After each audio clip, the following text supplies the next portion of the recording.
Today we're going to talk about narrative, storytelling, and in general, visual communication. Up till today, we were having a lot of discussions about just in general how people see. So the point of our discussion has been the audience. Now we're starting to think about visualization from that an author's lens, and you are the author. Okay, so a lot of time relevant analysis is discussed, and this course is called visual analytics, and we're going to learn a lot about how visualization helps with analysis of data, et cetera, et cetera. The analysis part is about how to inspect data to gain knowledge and inform decisions. But there's another role.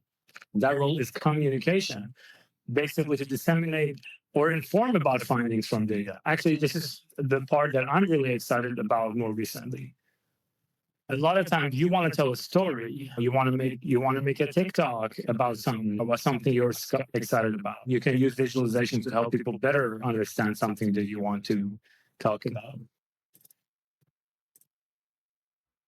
The idea is that visualization have different roles. Yeah, at some point we do analysis with the data, right? We inspect data to gain knowledge and inform decisions, right? That's one role of visualization. The other is to communicate, is to help us disseminate or inform about findings from data, right? Visualization is right at the heart of my own work too. I teach global health. And I know having the data is not enough. I have to show it in ways people both enjoy and understand. Now, I'm going to try something I've never done before. Animating the data in real space, with a bit of technical assistance from the crew.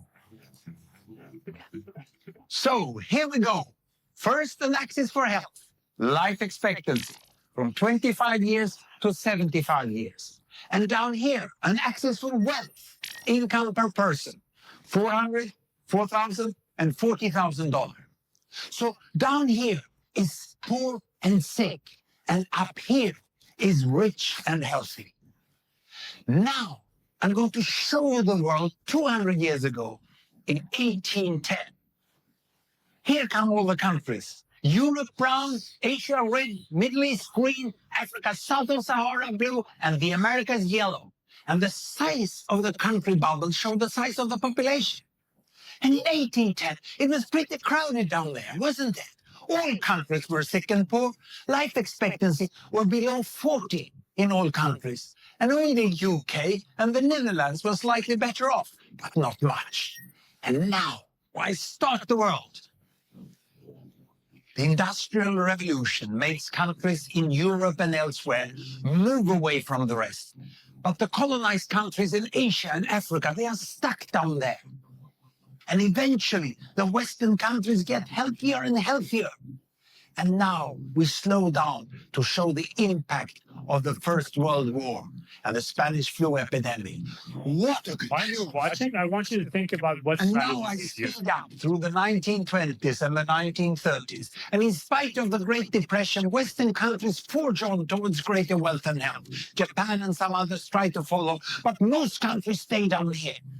Now, after the tragedies of the Second World War, we stop a bit to look at the world in 1948. 1948 was a great year. The war was over, Sweden topped the medal table at the Winter Olympics, and I was born. But the differences between the countries of the world was wider than ever. United States was in the front, Japan was catching up. Brazil was way behind. Iran was getting a little richer from oil, but still had short lives. And the Asian giants, China, India, Pakistan, Bangladesh, and Indonesia, they were still poor and sick down here. But look what is about to happen. Here we go again. In my lifetime, former colonies gained independence, and then finally they started to get healthier and healthier. And in the 1970s, then countries in Asia and Latin America started to catch up with the Western countries. They became the emerging economies. Some in Africa follows. Some Africans were stuck in civil war and others hit by HIV. And now we can see the world today in the most up-to-date statistics. Most people today live in the middle, but there are huge differences at the same time between the best of countries and the worst of countries. And there are also huge inequalities within countries. These bubbles show country averages, but I can split them. Take China. I can split it into provinces. There goes Shanghai. It has the same wealth and health as Italy today. And there is the poor inland province Guizhou. It is like Pakistan. And if I split it further, the rural parts are like Ghana in Africa. And yet, despite the enormous disparities today, we have seen 200 years of remarkable progress. That huge historical gap between the West and the rest is now closing. We have become an entirely new converging world. And I see a clear trend into the future. With aid, trade, green technology, and peace, it's fully possible that everyone can make it to the healthy, wealthy corner. Okay. This is one of my favorite storytellings with visualization. But now I want to ask you, what stood out for you in the way he told the story about lifespan and income over the years?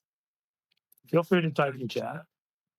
One of them was his own showmanship, for sure. But what about the visual, the storytelling? So how China was seemingly doing well, but when he broke it down into provinces, it shows a different side of the story. Absolutely. One of the really cool things that he does, he builds a narrative around how countries are getting better, right? And then he tells you that these aggregations of data are masking some of the story. It's not all of the story, right? But he still uses that as a way to understand it.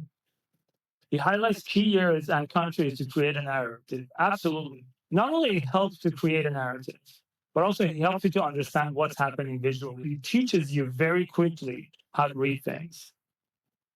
Positioning, color coding, all done to help the story a further breakdown. Absolutely. Look, it's really hard for people to read, right?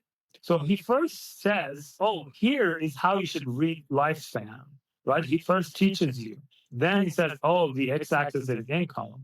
Then it tells you, oh, this is how you should interpret the chart, right? Here's poor and sick. It's giving meaning to these different things that it's going to show you. It's teaching you how to read it, right? And then he says, okay, now over the years, right here, each circle is a country.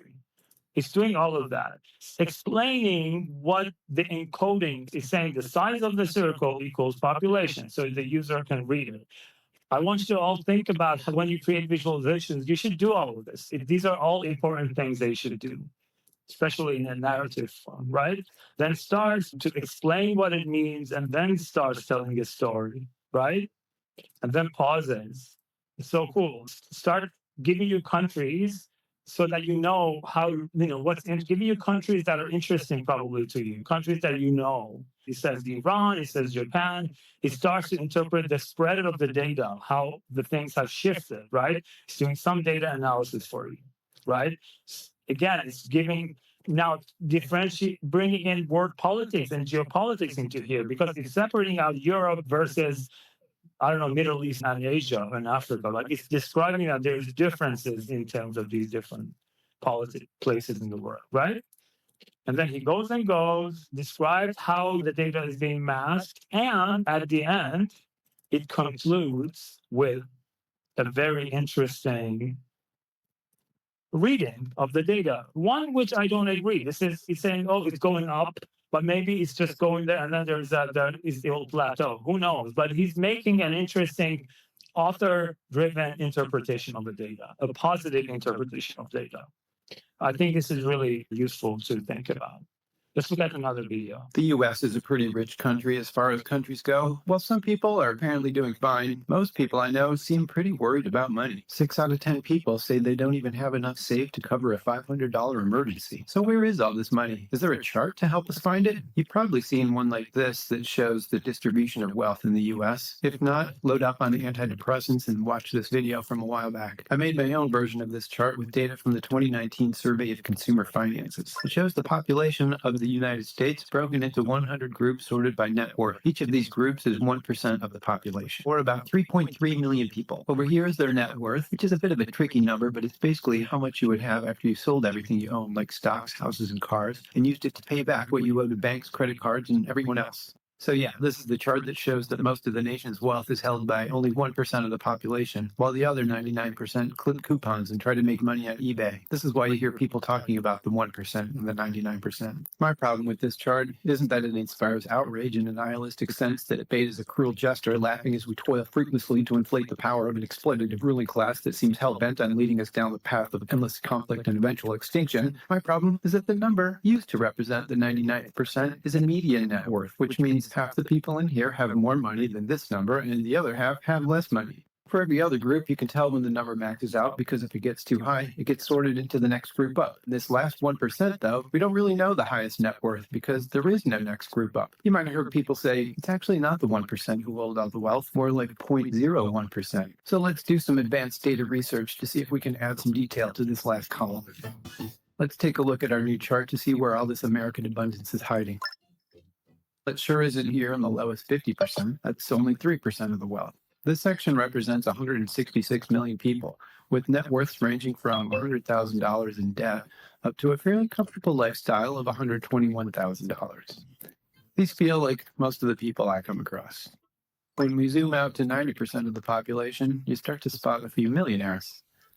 This slope here feels like what you might expect from a free market economy where amassing money becomes exponentially easier when you have more of it to invest. Maybe some of these people are greedy, while some of these people are down on their luck or being lazy, waiting for government handouts, or maybe they just don't have that can-do spirit or a winner's mindset. But who cares? We're still only seeing 32% of the nation's wealth. When you add in the next 9%, the slope gets even more drastic as we try to fit people with up to $11 million onto this axis. This curve is still what you might expect from an economy that has wealth being passed down through generations and accumulating in the same hands over time, with maybe a history of policies that restrict poor and or non-white people from acquiring property. But this is only 69% of the wealth. Let's include everyone except the richest 0.1% of the population.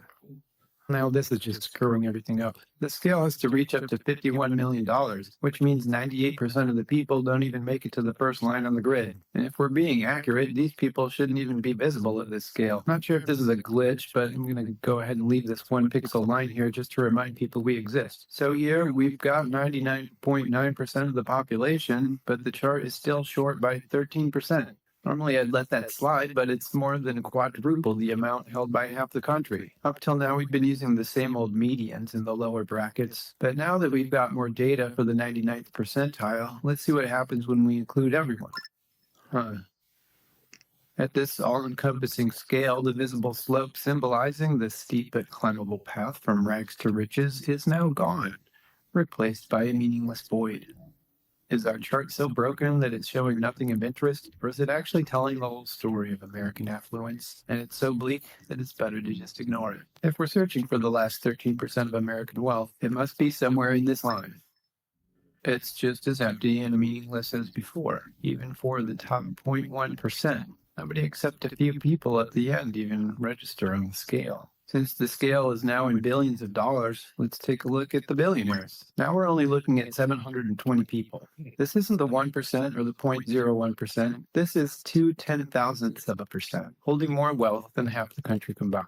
The one nice thing, though, is that we can fit everyone on my chart. Did you know one person represents 0.3% of the population? We can even see who they are. What's weird to me is that the wealth disparity just keeps going. How do we explain it now? Are these people more industrious than these people down here? Is George Soros a victim of his own conspiracy to keep himself down? Is Oprah just being lazy and waiting for government handouts? Is LeBron James lacking that winning mindset? Maybe life isn't exactly unfair to the billionaire class, but this 4% of wealth is not distributed evenly. Half of it is in the hands of the top 100, and half of that is in the hands of the top 10. Only here do you start to see anything resembling a plateau. Is $100 billion the amount at which you can finally be rich enough? Or is it that there's no more wealth to be drained from the population because their capacity to build crap and buy other crap is maxed out? This chart isn't just about finance and economics. Money is power, influence, and freedom. Maybe I'm missing something, but this doesn't feel like the chart of a democracy where everyone has open access to opportunity. On the other hand, I'm starting to wonder if this situation is about more than people being too needy or too greedy or too much government or not enough government. Who's got a red hat? Who's got a blue hat? There are obviously things we're doing that make the curve steeper than it needs to be, and things we could be doing to make it less severe. But this kind of continuously recurring pattern is starting to feel familiar. This has the markings of something. Okay. What do you think? I love this video. LeBron is lazy. Yep, that is the takeaway of the story, that LeBron is a lazy person and he does not have a winning mindset. Absolutely. What do you think? What did you notice in this person's strategy? Yep, yep. Oprah spent too much on those sprinklers during the Honolulu fires. Yep. What do you think? This is being funny, and comedy is one strategy to make it storytelling do well. But what about the visual strategies? This is what this class is about. Here's what I think. He does this interesting thing where, first explains the problem. Then he sets up that what he's looking for, right? Like that 1%, the ones that are more than 99, right? Then he just shows some interesting random videos showing that he did some data analysis. I think this works, right? Because it tells you, oh, I have the expertise to do this. It gets you to trust the data a little bit more, just by showing some footage, even though you didn't know what he did, right? Then he starts explaining the data to you slowly and slowly. Again, even though he already had told you, he does it again by repeating, reinforces, throws jokes, interpretations in a humorous way, masterfully, right? And then here's one of my favorite parts. This part I love. This part is so interesting. One point in this data is so disproportionately larger that you can see anything else, and he uses that to his benefit. He doesn't go and change the visualization so that people can see everything else. It's possible. You can use a logarithmic scale, for example, but no, he wants it to be like that because it's a narrative device. It's a storytelling device. It's interesting. And it's so fun that he does it like this. And one thing I want to tell you is that even though I'll teach you a lot of things about, what's seen better, what sort of encoding is seen better, if for your own narrative device, if you have this interesting idea of here's what I want to do, then do it. Use it. Be weird and funny and tell your story. As long as you do that, it's okay.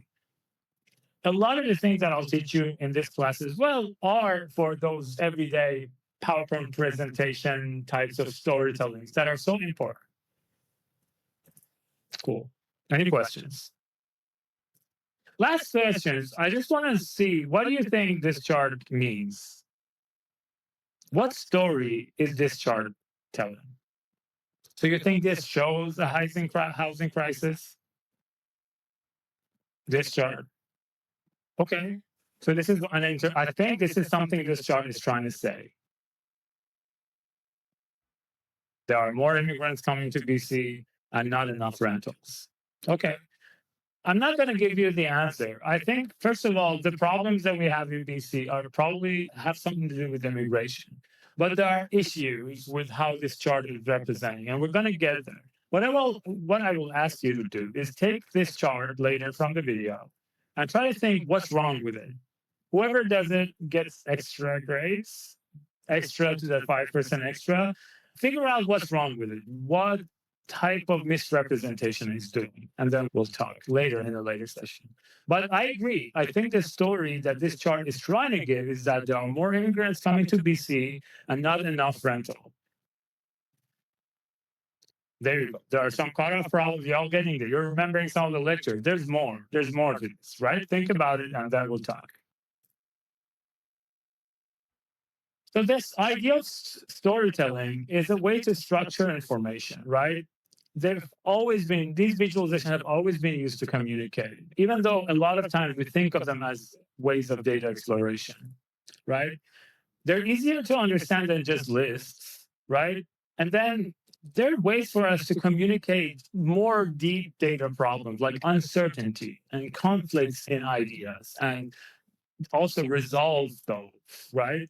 How Hans Rosling actually created this narrative and then resolved it into this loaf, right? It's something that you can totally do. And in this format, text and visual can definitely be complementary. As you see, a lot of times annotations are used. Annotations are some of the more important things that you should use in your visualizations. You shouldn't just trust on the visual elements, do annotations as well, right? So the Siegel and Hare did this study on narrative visualization. They coined, I think, this term. Studied 58 examples from news media, blogs, instructional videos, etc., and they categorized the design space of narrative visualizations into this interesting visualization. That's actually, even though it's hard to read, it's prevalent in academic publications. So one of the interesting things that they came up with was the idea of genre, right? They came up with genres of visualization storytelling. So magazine style, an annotated chart, a partition poster, a flow chart, comic strips, slideshows, and films, videos, and animations. We already watched two of those, right?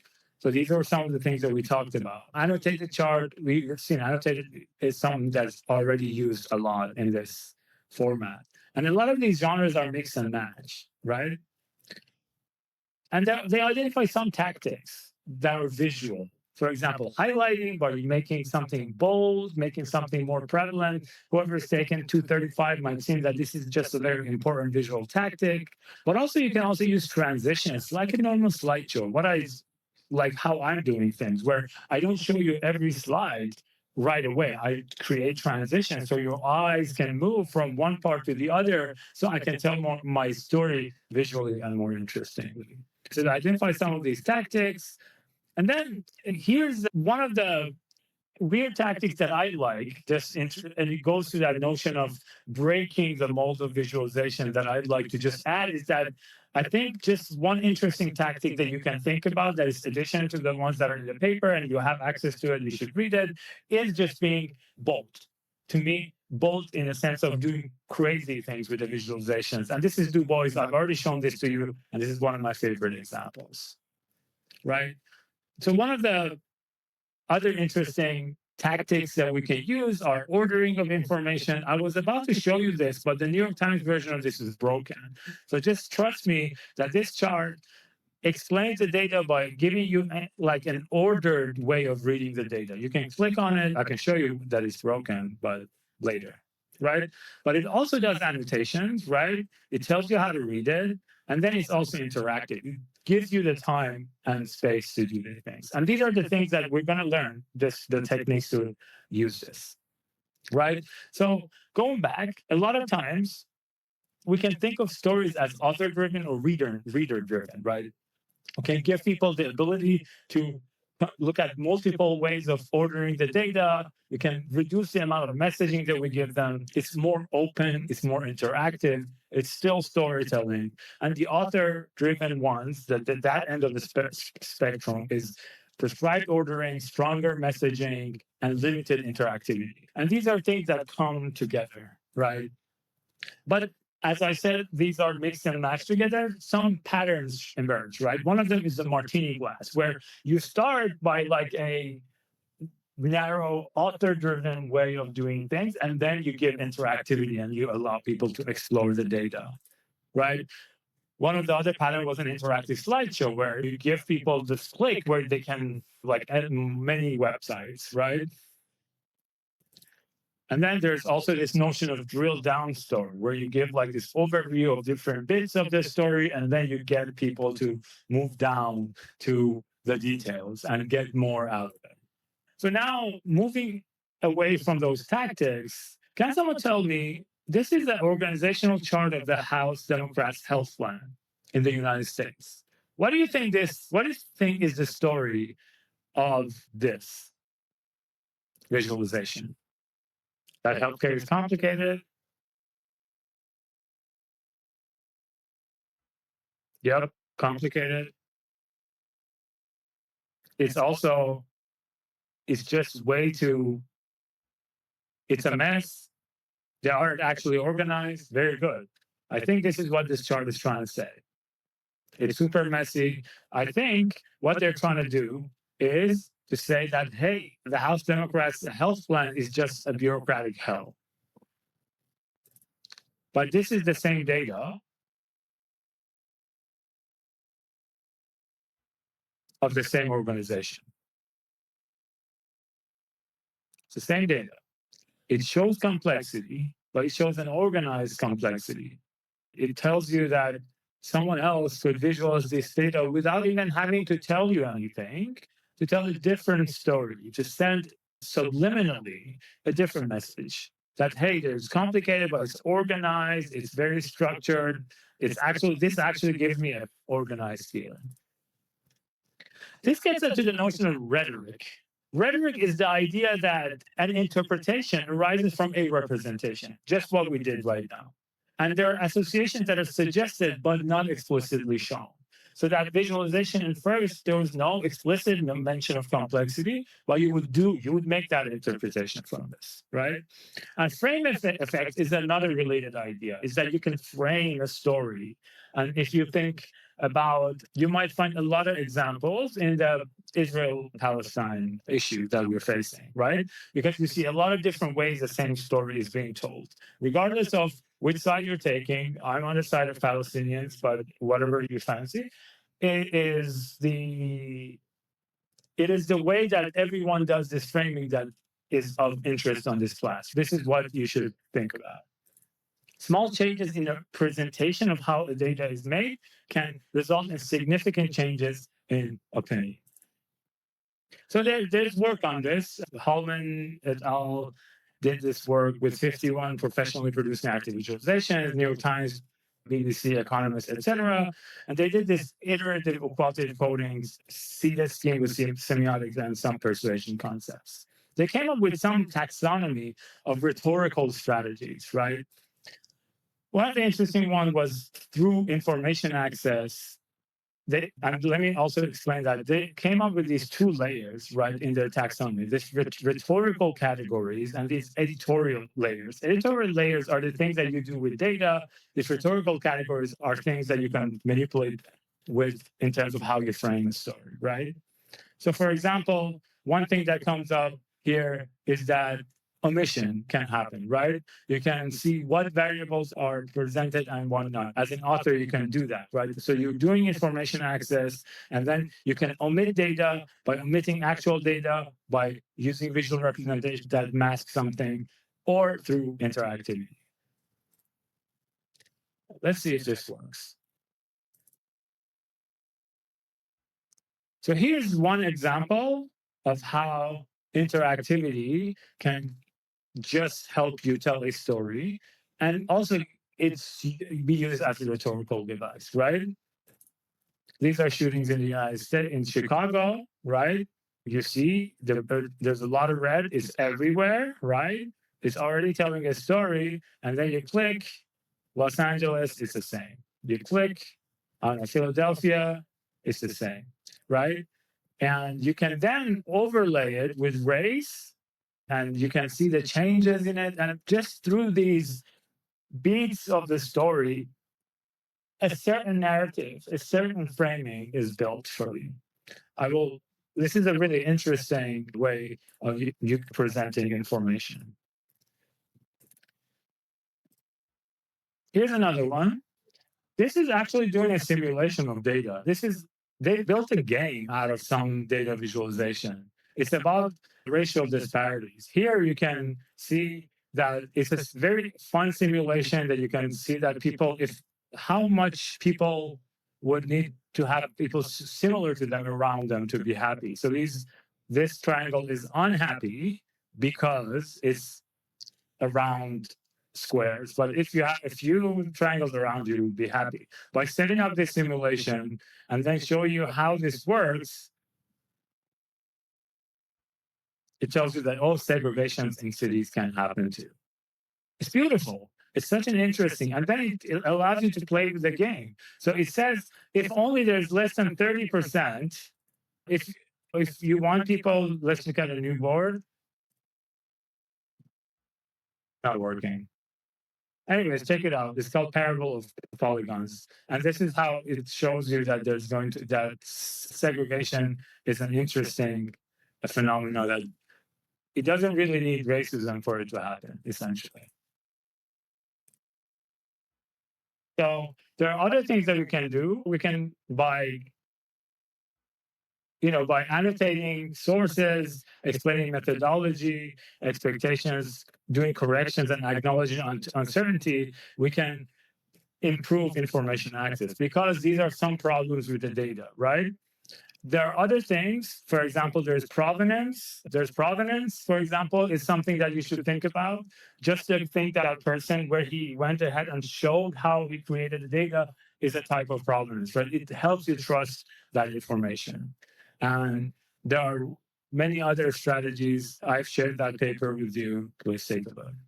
But overall, information access, provenance, mapping, how certain information are mapped to each other, the procedures are important ways for you to think about rhetorics as visualization problem. Okay? Please read this paper. It's a good one. And this is another, in general, just going back to the notion of rhetoric and framing, you can, with very simple visualizations, you can frame with just a single word and just a single annotation. You can tell your story without having to do anything. And politicians do this all the time. We've talked about trust. The idea that whether you or your audience trusts a source, data in general affects whether you are persuaded by it or not, whether you agree with it or not. And then let's get to this notion of mapping that I just mentioned, how visual representation can be a powerful way for you to think about data and visual representation as a rhetorical device. This is one of my favorite examples. I think this is all the death through COVID that was presented in New York Times. Every person, I think, is just a dot in this chart. And honestly, no one would need to read the actual data. This tells you the story of how that happens. 500,000 COVID deaths. It's over time, probably. It tells the story. And that visual mapping is what's doing that. And then we looked at interactivity. Let's look at another example of how interactivity can be used to frame some idea from data, right? This is how recession reshaped the economy in 255 charts. Okay? Tells you what you're going to read from the data, tells you how to read the data, and then you can scroll. Breaks it apart, gives you access to more information. It's ordering the information, right? It's annotating the information. It's giving you how to read this chart, right? And then you go out. It's giving you some interpretations using text. It's telling you all of this extra information that you can read. It's giving you like a history of it, what happened with the digital revolution. And then, remember the martini glass? Now it allows you to explore. Using color, using visual mapping, it is giving you a sense of what is happening. So maybe you can create something like this at the end of this class. And in general, we've seen examples related to all of these rhetorical strategies, right? So one of them is a notion that you can want the thing that Netanyahu was doing, I don't know, scare quotes, labeling choices, using humor, using analogies, double entendres. These are all things that can be used in visualizations. So going back, you can now think more how the mapping and the title and the colors have been used as a rhetorical device to send a specific version. Yes, I will send you, if you remind me, I will send you a list of all of these visualizations for sure, and you'll have access to the video as well. So another way that this paper discusses how a visualization is a rhetorical device is by providing an understanding to you of how you can guide a person to interpret the data, right? For example, in this design of a narrative visualization like this one on poverty and insurance rate, the designer might start with a story they want to tell, even before they have found the data. Then they might filter or transform the data, right? So they might filter or transform the data right? And then they might visualize some aspects of it, right? Then they might select those visualizations that help convey the message and what order you should see it, right? So remember those rhetorical strategies that I said, ordering matters, framing matters. They might do all of this, right? And then they can do annotations to help you understand it, but annotations could be an important way to make some sort of framing. And then you can design interactions. So you can think about how you might design a visualization, or for all that matters, even a slideshow, as a way of thinking about how you might convey your story through these processes, right? Filter, transform, visualize, select, order, annotate. These are important things that you should do. So I'm getting to some of my favorite parts. The idea that looking at a raw data, you might not read that information. Sorry, the source, the provenance, the source of my chart isn't properly presented, right? You might not really have, you will have a neutral view of this, but the same visualization can be helped, like by using a simple line, right? You can start getting people to annotate, to interpret this chart. So I can highlight that there was a drop in unemployment rates, right? Or I can highlight that unemployment rate never reached 8%. And this is talking about Obama. For example, Obama was a person that said it will reach 8% by this time. And you can say, oh, it never reached it. But you can, so like a Republican can highlight this, but a Democrat might highlight this. So that's where we get into this notion of beliefs, an individual's agreement about the truth or falsity of something, right? When you read a data, you already have some beliefs about it. For example, unemployment increased. Unemployment is above or 8%. Housing prices have increased in Vancouver. Healthcare is free. Healthcare is slow. So remember, we already have these beliefs about this data, right? And it gets us to read that information. It influences how we read that information. One of the interesting projects that I've seen is using this notion of belief to help tell a story. You draw it, New York Times. So you draw it. How family income predicts children's college chances, right? If it was in a real class, it's always really fun. Someone comes in and draws this. But the author of this storytelling device asks you to first tell them what you think. So you might say, okay, I think the poorest will have this amount of college attainment, and then at the end, it will just go up. Maybe this is my belief. And when you click on done, you'll see that, oh, you can show people how your guess for the richest, for example, is just way off from actual reality, right? So you might help surprise people and then tell your story that, hey, even though you did well, this is actually how things work. And it helps you better understand and better remember that story. This idea is what we call elicitation, getting viewers to externalize their beliefs or attitudes about data or policies, right? You can create all sorts of visualizations. I'll share this link with you. I've created a bunch of different ways of using visualizations to elicit people's beliefs before presenting a data to them. Let me actually show it to you. So you can get really creative, right? You can use like a line chart as a way of asking people what they think will happen with immigration, right? You can ask people to allocate certain things for certain categories to tell you their beliefs. And you can say, let's say these are different countries and this is the amount of death in each country, right? During COVID. So you can ask them to draw it for you.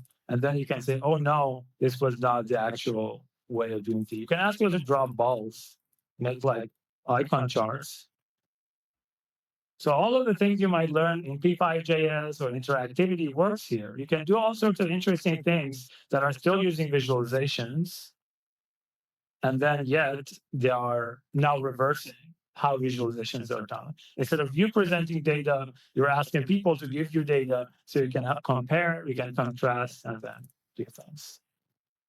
So we did like a study on this notion of elicitation, and it's a really interesting interactive way of storytelling with data, in my opinion.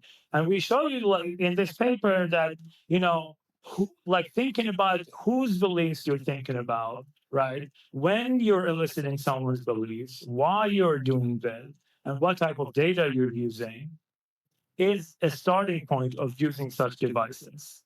And then after seeing, are you going to show them some real data or not? What type of data are you showing them? Are you going to correct them, or are you going to show deviations from the truth?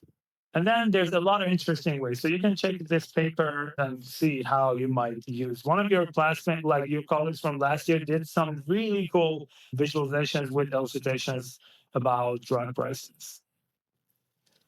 But in general, this is how it works, right? You can ask people, like, what is the relationship between height and yearly income, for example, right? Some people, and using this, you can say, oh, there is no correlation, or you can say, oh, there is a lot of correlation. And this is a visualization, but I'm drawing this for you. So people can tell you, oh, if I'm really tall, I'm definitely really wealthy. Or someone says, no, short people are wealthier. Which one do you think is more reasonable? Tall or short? What is your belief? Tall? But is it like a full correlation, or is it closer to zero? I think tall people could be wealthier too. Anyways, it's probably close to this or not. I don't know. But you can do this. And you might have, oh, yeah, it's still about sports, correct? You can have a way of presenting this data using this. Another thing you can think about is not the belief, but attitude. Attitudes are different. Attitudes are overall evaluations of things. They're my positions in the world, right? You can think about things like I'm pro-Republican, I'm pro-Palestine. I already gave you some attitudes on mine. I'm anti-Hamas. Free healthcare is good. These are attitudes. These are positions. These are not beliefs about specific data, though. These are things that shape maybe even your identity.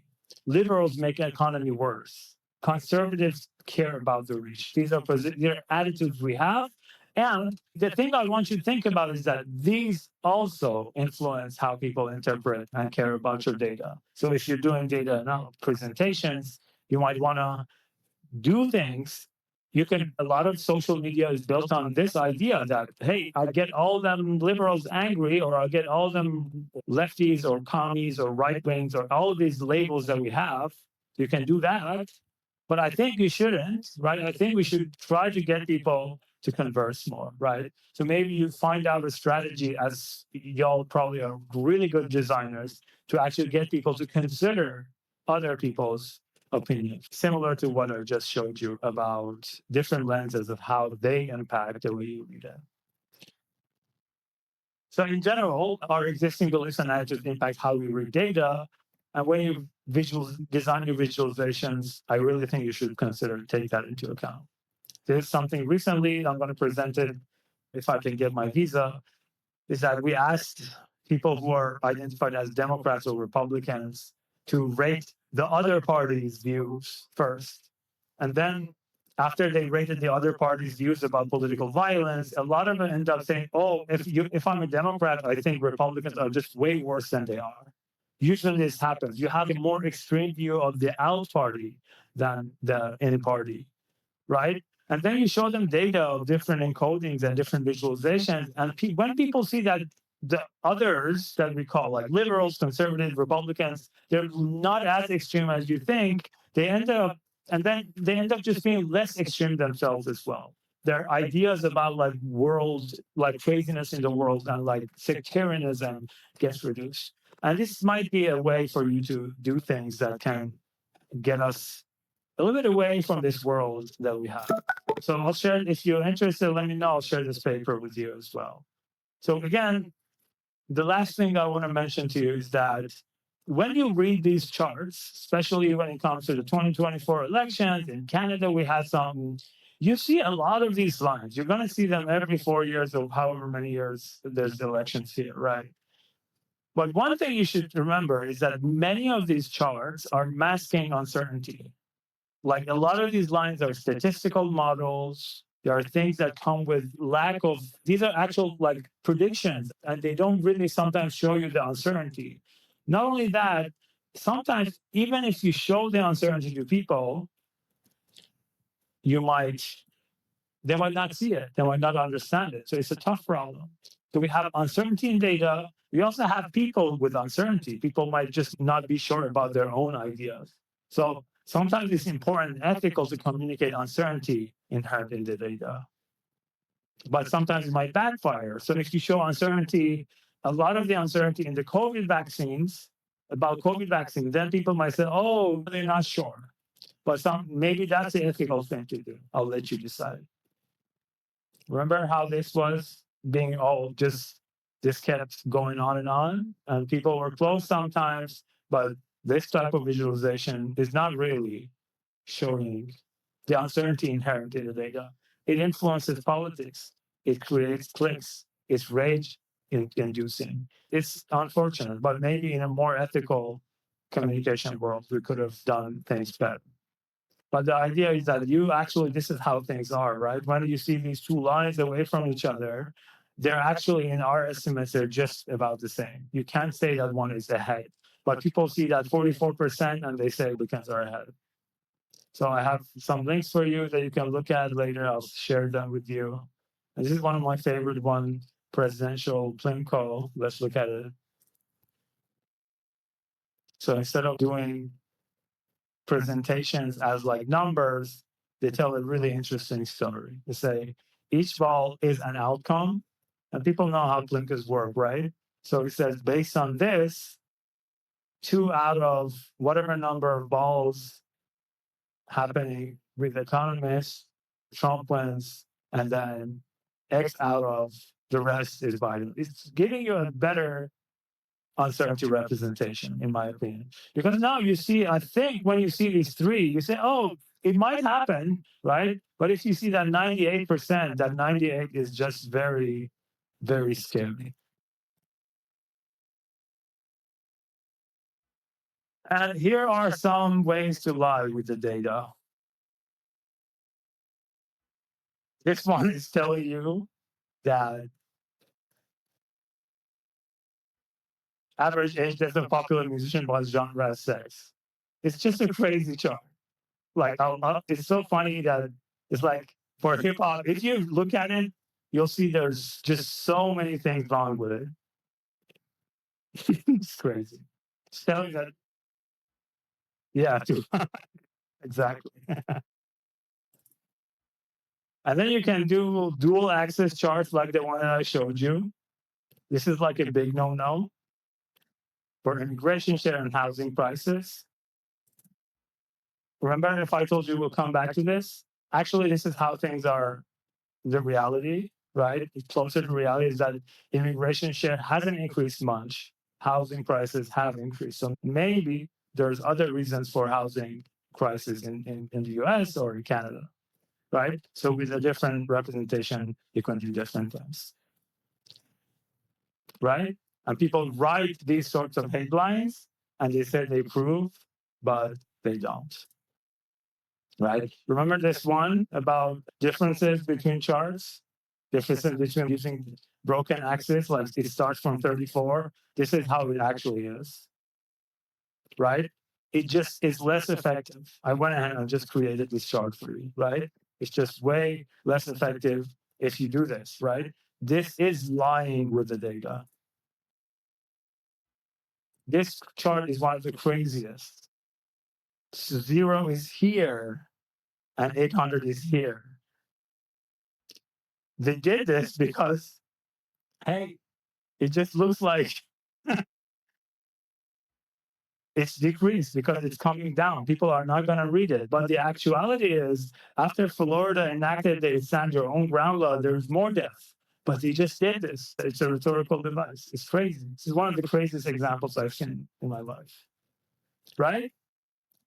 You can show vaccine kills by showing people vaccinated in millions and COVID-19 death in thousands.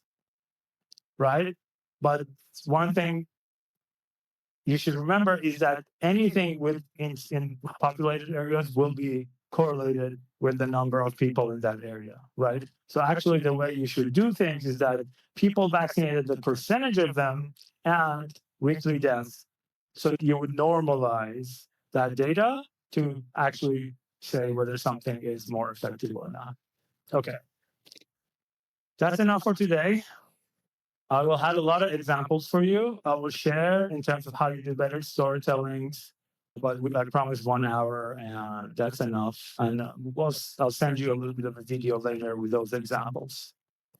We had some hiccups that made us so slow. Any other questions? Hope you enjoyed it. My day. My day was okay. It was busy. Thank you for asking. So nice of you. All right, I'll see you all on Monday. We're gonna learn a little bit more programming, and we're gonna have some fun. See y'all later.